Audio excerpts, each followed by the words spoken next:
Қайырлы күн, құрметті оқушылар. Онлайн оқу мектебіне қош келдіңіздер. Бүгінгі сабағымызды бастамас бұрын мен сендерді өзімен таныстырып өтейін. Нұр-Сұлтан қаласындағы халықаралық мектебінің бастауыш сынып мұғалімі Ардақ Малғаждаровна боламын. Ал енді оқу құралдарың дайын болса, бүгінгі сабағымызды бастайық.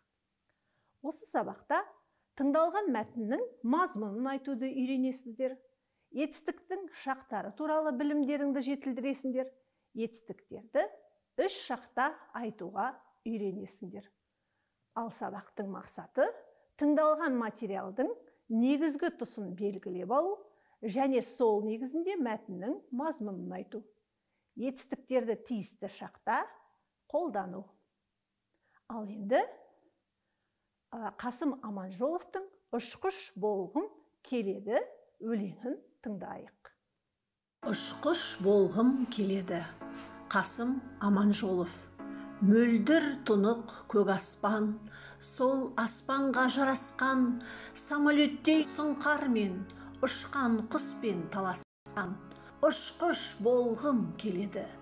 Көңілі дария, ойы аспан, асқар шыңнан бой асқан, ай күнімен аспанның әзілдескен сырласқан. Ұшқыш болғым келеді. Күнге күліп күй тартқан, айға әнін тыңдатқан, бақыт жырын жырласа, таң шолпанын қуантқан. Ұшқыш болғым келеді. Таңда туып түлеген, тас түлектей көреген, көк қойныңда тояттап, шын басында түнеген. Ұшқыш болғым келеді. Жат жерлерге қонбаған, жатқа көңілі толмаған, асыл дария сұңқардай, өз ұясын қорғаған.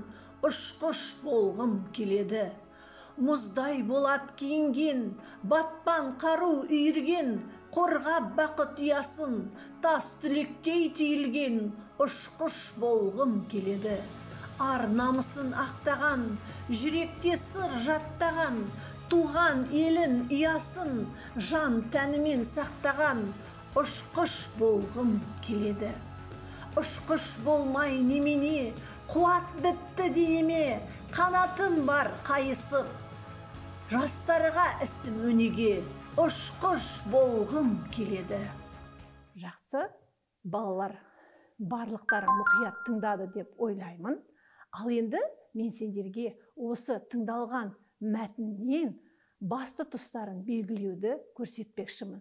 Әр уақытта керекті жерлерін түртіп алып, кейін мазмұнын айтуға сендерге жеңіл болады. Мысалы, ұшқан құспен таласқан, яғни аспандағы ұшып жүрген құстардың қасында болам деген мағынаны білдіреді. Ай күнімен аспанның әзілдескен сырласқан деген жерінде, яғни айдың, күннің қасында ұшамын деген мағынаны білдіреді. Шың басына түнеген туған елін ұясын, жан тәнімен сақтаған деген жерінде, яғни өзінің туған елін сақтайтын ұшқыш боламын деген мағынаны білдіреді. Қанатым бар қайысып, жастарға ісім өнеге дегенде, яғни болашақ жастарға менің ісім үлгі деген мағынаны білдіреді. Өзінің сол себепті ұшқыш болғысы келгенін айтып тұр. Ал енді балалар, сабағымыздың келесі кезеңіне көшейік. Ол үшін экрандағы суреттерге назар аударыңыздар. Яғни өлең айтып тұр, ұйықтап жатыр, оқып отыр. Яғни сабағымыздың келесі кезеңі етістіктің шақтары екеніне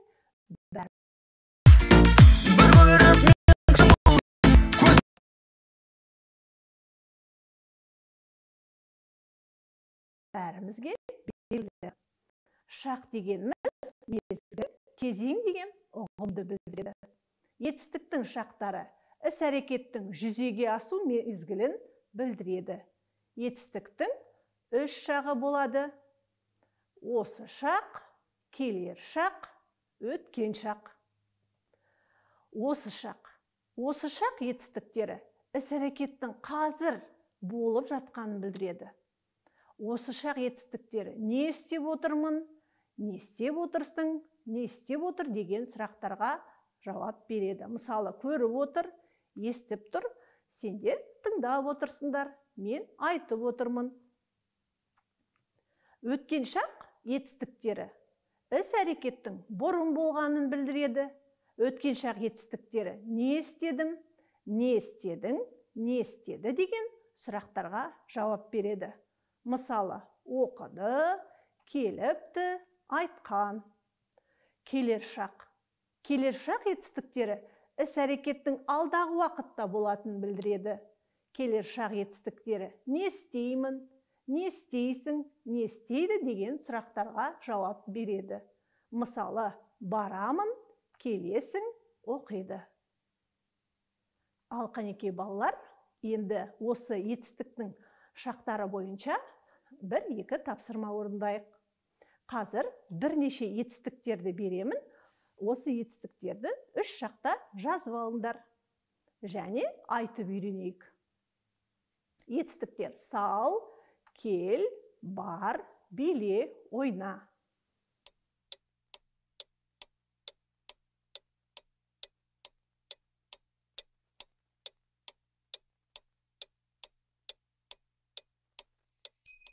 Мен ойлаймын, экран алдындағы барлық балалар осы етістіктерді 3 шақта жазуға және айтуға үйренді. Ендеше тексерейік. Осы шақ салып отыр. Өткен шақ салды. Келер шақ салады. Осы шақ келіп тұр. Өткен шақ келді. Келер шақ келеді. Бара жатыр осы шақ. Өткен шақ барды. Келер шақ барады.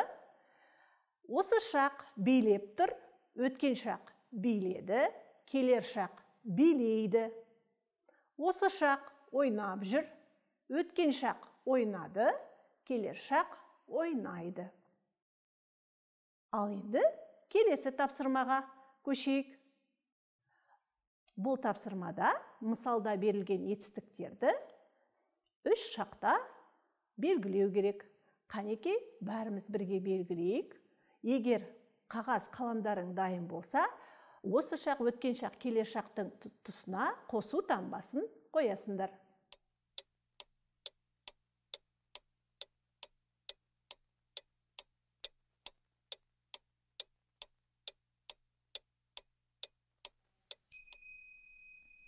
Ал тексерейік өзімізді.